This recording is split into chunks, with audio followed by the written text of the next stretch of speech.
Hi, Scott Nelson here. Today I'm going to teach you how a financial advisor trains for a marathon. To do this lesson, I brought you to one of my most special places. It's called Parker River Refuge. It's a beach road with a bunch of cool little boardwalks and things to see and do in Newburyport, Massachusetts. So when my family decided to move to Newburyport, this refuge and a few other things were some of the key factors. So our family shared so many special memories here, including my Boston Marathon. So I'm gonna walk, try and find a good spot to set up the tripod. Got my Dunkin' Donuts, got my tripod, got my jacket, got my medal. All right, come join me. How does a financial planner train for a marathon? Or in my case, specifically the Boston Marathon. Like anything else in life, what you need to do to achieve a goal is crystallize it. Take a look at what you want to do. And the first section, I'm gonna talk about how to formulate a goal. But in order to get there, you need to first be realistic and understand where you're starting from. And then come up with a plan to make small incremental steps, making progress all along the way. And with those things in mind, you have to be prepared for some different obstacles and some things that could potentially go wrong. So in today's video, I'm going to get deep into all these different things. But first I want to talk about my goal. So for me, it was the Boston Marathon. And even though I have a running background, I ran in high school and I ran every day. I probably ran a little bit in college as well. I probably should have made that a goal at that point. It would have been much more achievable than later on in life. But it wasn't important to me. It wasn't something that I had passion around. So it wasn't until my wife, my future wife, went to law school in Boston. And she lived in Brookline, right along the race route. And Marathon Monday is also Patriots Day. It's a holiday in Massachusetts where there's no school and a lot of businesses are closed. Boston, there's an influx of people all around the world to run the Boston Marathon and cheer on the runners. So even though I was still in Connecticut at that point, I took the day off and I spent it with my wife in Boston. And from the day one watching that race, I was completely hooked. Well, we were watching on the television as they were approaching where she is. She lived on the 22-mile mark. We were watching the runners run all around the course, and then we made sure that we got outside to watch the elite runners run by. Now, they ran by at about an hour and 45 into the race, finished the race around 2 hours. Then we went back inside, watching TV, and she did some of her law school work and whatnot. And I went back out around the 4-hour mark, and I was amazed. It was very heartwarming to see what was going on at this point. So these runners now coming through 4 hours into a 26-mile race, and they all have their jerseys on and different decorations of the charities they were running for. So you can either qualify for the Boston Marathon by having an elite time, being an elite runner, or raising a significant amount of money for a charity. So right in front of my eyes, I saw floods of people running past me, some barely moving, some moving quickly, some with tears in their eyes. It was just, watching people achieve a lifetime goal, putting their heart and their soul into something that was so important to them. All of them raising money for a different charity that was so important to them that they would put this much dedication into. So I was moved by this, and I thought to myself, boy, I want to do that someday. And then I realized how much money you have to raise and how much work it is, and I kind of put it off. And each year I was reminded as I went out how great it would be to do one day. So fast forward to 2013, my wife was pregnant with our first son, Finn. And, one other part of this tradition is there's a Red Sox matinee game that starts at 11 o'clock. And so we got tickets to that. We figured it'd be pretty cool to go to the Red Sox game and then head outside and watch the runners go. So 2013, if you remember, was a very significant year in Boston Marathon history. That was the year of the Boston Marathon bombing. So we went to this game, and our goal was to, since we lived right by a little bit past the finish line, we were going to go watch the game at Fenway Park, walk through Brookline, cheer the runners along the way, go along the race route, finish at the finish line, and then head home. So that game went to extra innings. It went about 20 minutes longer than it should have. And when it let out, we started walking. We were actually less than a mile away from the finish line when the bombs went off. And, so, fate has it that we could have very well been there, and we luckily were not. And that was the moment when I decided, this isn't just something I'm talking about. This is something I'm going to do. 2-3 kids later, I still was putting off doing this goal, but I knew in my mind that one day I was going to run this race. So why 2020 did I finally turn this from something in the back of my mind to something I put on paper and decided to officially do? 2 reasons. The first reason is my father had just passed away, and I was extremely passionate about raising some money for some charities in his name to honor him. Gave me an excuse to spend some time running and training, listen to his favorite songs and thinking about him. And to put more on that story, I do have a video I put out when I was fundraising. So if you want more on that details than that, I'd be honored if you watch that video as well. But the second reason I don't think I mentioned in that video is my oldest son, Finn. He was just about to turn 6. And me and him signed up for a mud race. And at his age, this wasn't a competition. This was just a fun run. And every 20 minutes, they let a different corral of people out. So groups of 100 did this. So we show up for our time slot, and we pull in, and he sees all these other families just walking, going up the obstacles, taking their time. And he goes, "Hey, Dad, why are they walking?" I said, "I don't know. Maybe they're tired, or they're just having fun." I didn't have a reason. He's like, "I'm not walking."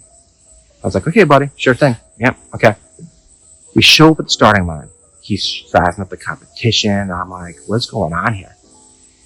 The gun goes off, and he shoots out as fast as he can. I'm like, "Okay, I guess I got to keep up with you." He gets to the first obstacle. His shoe falls off in a mud pit. I'm like, "Finn, get back here, Finn." I had to call him back, put on a shoe, tie him tighter, and tell him, "You cannot finish a race, 3-mile race with no shoes on." So once he got the shoes on, he was off again, and I'm running up hills trying to catch him. Maybe about 10 minutes into the race, we start catching up to the corral of people that were ahead of us, that started 20 minutes ahead of us. And at this point, it's just invigorated him. He's like, "How did these people get ahead of us?" So he starts weaving in and out of them. And I'm doing my best to keep up with him. And we get to an obstacle. He's like, "Dad, you go that way, I'll go this way." And he was into it. Lo and behold, we finish this mud race. He gets his medal. And I look at the time. And then I look at the leaderboard from the elite racers. The time that he made me chase him around would have been 3rd place for the 9 and 10-year-old group. Kids 3-4 years older than him. He would have finished on the podium. So, he was just so excited about it. We walk around to all the vendors and all the booths, and we find out that if you get your stamp on enough of the booths, that you visit enough of the booths, you qualify to run it again. Not next year, that same day. So that was the moment I realized, boy, I'm not a competitive person, but he is. And, he's not just my only child. He's the first of 3, and then since then, a 4th. I want to be the guy who keeps up with him. I don't want to watch and cheer from the sidelines. I want to run these races with him. So that combined with my father passing away and understanding that I want to live for a long, long time, and I want to be part of the memories, not just cheering them on. So, that's why 2020 was the reason why the Boston Marathon is something I turned from a dream to a goal. Let's bring this back to how a financial planner trains for a marathon. So years ago, I read a book by Paul Meyer called Attitude is Everything. And in this book, he lays out a pretty genius way to assess a goal. It's called his SMART method, S-M-A-R-T. And each of those letters has a section involved. So first, letter S is specific. So your goal has to be specific. You have to know clearly where you want to be. And to answer this question, there's 5 W's. First W is, what do I want to accomplish? Second one is, why is this goal important? Third is, who is involved? Fourth, where is it located? Fifth, which resources limit this? So a lot of these are obvious. Boston Marathon's in Boston. I'm involved.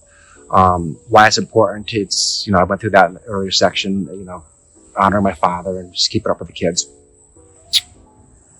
But the one thing that I wanted to think about is what's limiting it? What could stand in this way? And the big thing that kept on coming to mind is my time.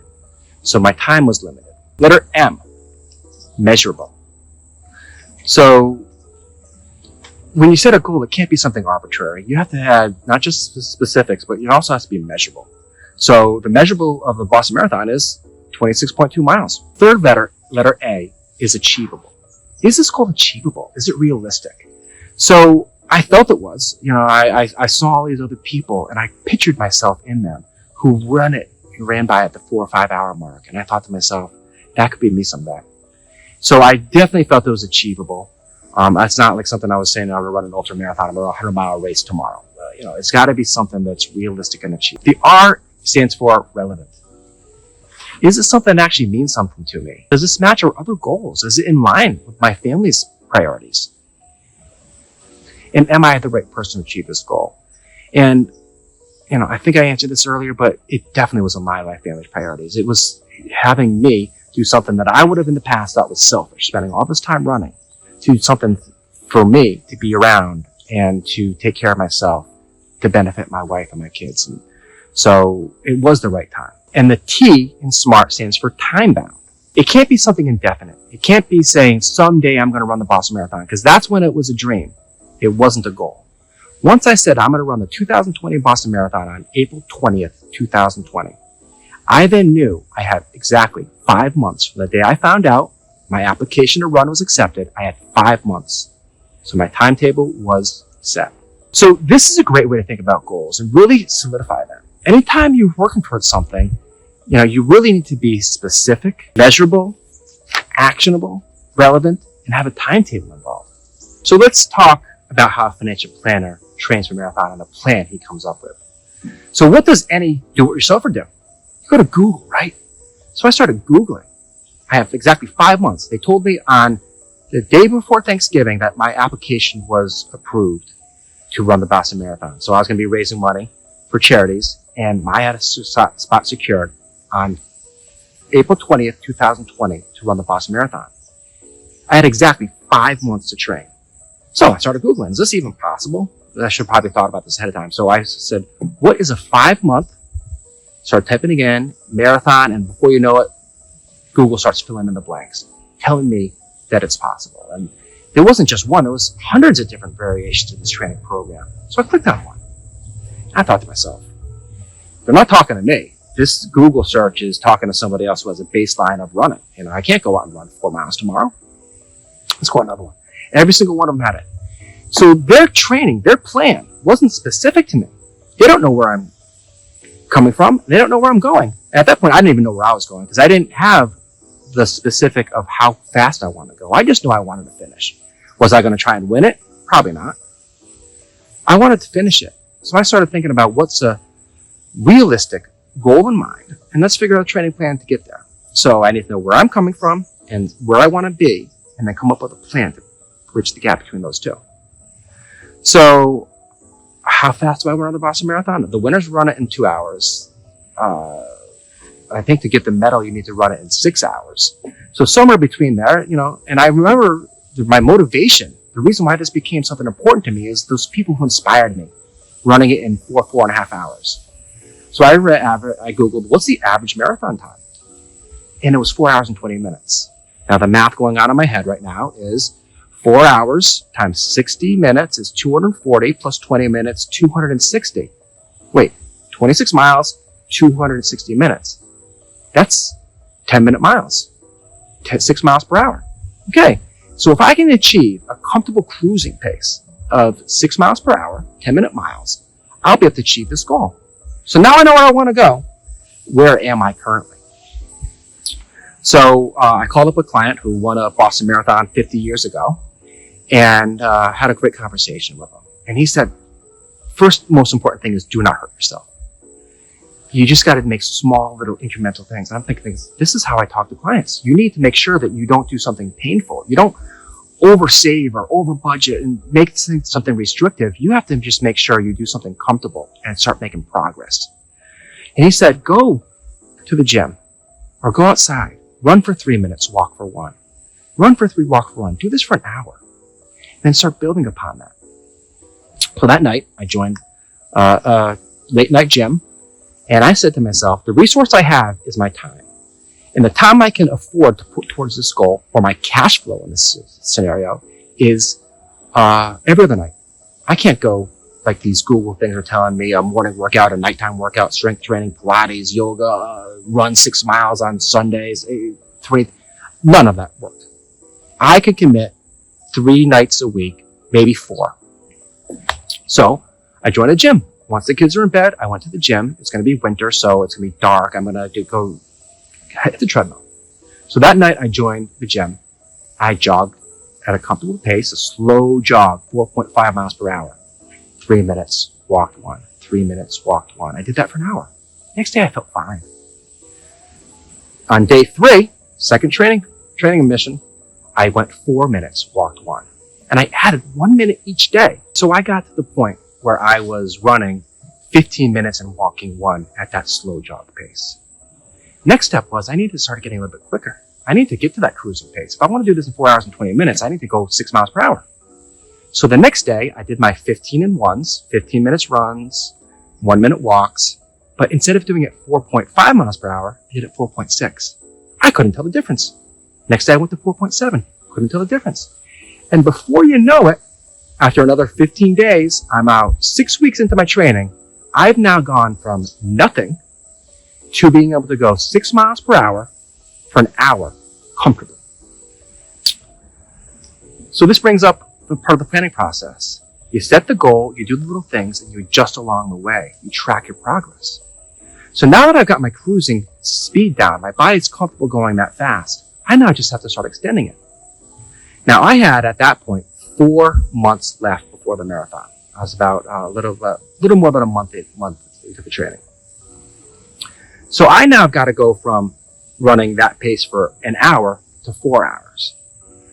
And I realized that I probably wasn't going to do any training runs that are 26 miles. I probably want to get to the point where I can get a training run up to 20 miles. I figured if I add 3 minutes a day, by the time I get to race day, I'm going to be able to go for almost, 4 hours at that pace.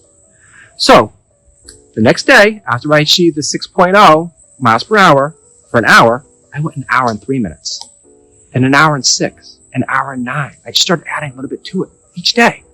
And just like the increase in the speed, the extra 3 minutes, I didn't even notice it. I just was there for like 3 minutes longer. It got to the point that I had to start getting the kids to bed a little bit earlier. If the gym closed at 10, I need to get to the gym at 7:45 to be able to do a 2-hour jog on the treadmill. 2.5 hour jog on the treadmill. So, I got to the point where I was now increasing it. I was so well on track. And that fast forwards to March of 2020. And everybody knows what happened in March of 2020. That's when COVID became something that was someone else's problem to everybody's problem. So I remember vividly that day, March 11th. A lot of things happened that day. We actually were keeping our kids out of school for a few days before that. But I think that was the day that they officially shut down some of the public schools, some of the private schools. Tom Hanks, remember him? He got COVID. The NBA, Rudy Gobert got COVID, and everything seemed so real on that specific day. But another memory for that day was, I did my training run since kids did not have school, at the Parker River Refuge where we are today. They shut down the road. They blocked off the gates for only pedestrians and bikers to come here. So they didn't want the beaches becoming overcrowded and whatnot. So it was a beautiful day. And I don't know how many miles I did, but I ran up and down this road with the kids, chasing them on bikes and jogging strollers and stuff. It was just such a special day. And, that night things shut down and there's rumblings the Boston Marathon was going to be canceled. So I feel very confident that my plan was so far up, so well on track. Which brings us to our next section, obstacles. What could go wrong? So obviously what went wrong in my case was COVID. They couldn't have 30,000 people descend on Boston, stay in hotels, overrun the city. So they shut down the Boston Marathon. They ended up postponing it indefinitely. So my big obstacle that got in the way of my dream was was COVID. And I'd be lying if I told you I wasn't heartbroken. I worked so hard for this, and I feel bad because there's people with real problems, and this was something that was important to me. And obviously it pales in comparison to people who are truly affected by COVID. So, I don't want to be flippant about this, but I seriously worked very hard. I raised the money from charity. I put the hours in, and it's something that I wanted to do. So I had to adjust. I took this new level of fitness to all sorts of adventures. The things I did with the kids, I went hiking, carrying kids in packs, doing all this stuff, and I felt alive. And like, a lot of the stuff that you could do, I felt invigorated to do. So, I spent a lot of time outside with this fitness. So I kept in shape. I stopped running though. I wasn't training anymore. And then come June, they announced that they were going to do the Boston Marathon virtually. So anyone who wants to still participate can still do it. They gave you an app to track your time and progress, and still you get one of these things if you finish the race in 6 hours. So I decided to do the virtual Boston Marathon, and it gave me 3 months to train. Now, the advice I got when I was running the original marathon was do not get hurt. And unfortunately, some things are out of control. So on my third training run, now my training runs were happening when the kids were in bed at nighttime, and it was somewhat dark. So I ran around the rail trail in our town. It's a pretty awesome place to do it, but it was dark enough, and I had a headlight flashlight going. I twisted my knee, and it made training extremely hard. So now I'm adjusting my goal from 4 hours and 20 minutes in downtown Boston to a new location and a new time. And now another obstacle came up where my training was going to be compromised as well. Yet another obstacle. And part of financial planning is there are obstacles, and you have to be able to be prepared to readjust. Where my dream was to run down Boylston Street with people cheering, my family, and down by Wellesley College, and the row of the college students, all these different things. I adjusted it to the point where I picked a special place to do it, Parker River Refuge, and the rail trail by my house. The second adjustment was the time. I was no longer going to be able to do it at the average marathon time pace. I now had to say, in order to make this a real achievable goal, I need to do it in 6 hours. And the math is going on in my head at this point. I have a busted knee, which fortunately wasn't a real energy. I was told to rest it. So I just started, instead of just being active, I started doing stationary bike and, yoga and other things like that to try and get my, power yoga and things like that, try and get going until my knee felt a little bit better. Giving me only a couple months to run, to train for this. So let's reverse engineer what a 6-hour marathon looks like. That's 360 minutes. That is faster than a fast walk, but it's just a slow jog. You can do this if you keep moving. The problem is, can your body sustain keeping moving for that long? So I wasn't nervous about losing my breath or my heart rate and things like that. I was more nervous about my body breaking down before I get to there. So in order to do this, I thought to myself, if I have my cruising rate for an hour, can I sustain that for 2 hours, a bit longer? How many miles can I stack up before my body starts telling me, Scott, you gotta stop? So I had in the back of my mind, let's get the first 10 miles done at the cruising pace. And then the next 16 miles, how quickly could I go? So I figured out if I go that pace, that leaves a 15-minute mile clip, which is a very speedy walk. It's not jogging, but it's a fast walk. So if I can extend that a little bit further, I can get to the point where I'm going maybe 17-minute miles. Then I realize if I can get enough miles on my belt, it will be just a walk to finish up, to get the goal. So I recalibrated the goal. My goal was now 6 hours. What I didn't realize though is the body breaks down, where, I cut it off close. So let's get into race day. I was invigorated. I showed up. I went up and down in this beautiful road, and the weather was amazing. And there was actually more people out than I ever expected, because I wasn't the only one running this virtually. So there's actually people out there cheering, and my family put on a really nice cheering section. I saw them a few times during the race. So race day, adrenaline took over, and I actually ran a half marathon in just over 2 hours, leaving me 4 hours for a half marathon. Okay, not so bad. But that point, I was about mile 15 when my knee started hurting, and my body, my back, my hips, everything was just hurting. And it just wasn't ready for this. And when I say You know, you could do a nice stroll for the second half of the marathon. It wasn't a nice stroll. It was emotional. And at some points in time, I wasn't sure if I was going to make it. I kept on having that app on the phone. For the virtual marathon, the Boston Athletic Association gives you an app where you press start and then it tracks your GPS all around it. You know. So I'm looking at this app. I'm watching it and watching it. And I'm doing the math in my head. Okay, I got 8 miles left and I've got so many minutes left. How many minutes per mile? I'm doing this calculation. Keep on going. Okay, keep on going. Keep on going. Keep on going. I got to the point where I had an hour left to do the last 4 miles, 15-minute miles, 4 miles per hour. Fortunately, that was the point in the race where I was back home. I ran by my house and my wife knew I was coming. She's watching me on the app. Finn was 7, Reese was 5, and Bowden was a year and a half. So she had set up the jogging stroller, them on their scooters, them on their bikes and whatnot. And we did the rail trail where I was doing my training. It's a nice 3.5 mile loop is how I plan on finishing it. So I got to run, jog, slow walk, crawl, whatever it might be with the motivation of my 3 kids egging me on. And as I pulled into the house, my wife had balloons and the setup. It was just a very, very special moment. And I achieved the goal by running the Boston Marathon in 5 hours and 57 minutes. And, you know, take a look at the video on how I looked on the way in. Like I said, it wasn't pretty, but so I submitted my time and I qualified. I got the jacket. I got the medal. It wasn't exactly what I had pictured when I set out the journey for running the Boston Marathon. And maybe you can tell me if I should check this goal off as completed or not. In the back of my mind, my wife asked me months ago if I would ever run the marathon again. And you know, there's some things, the fundraising and other things that would stand in the way, but I think I might run it again one day.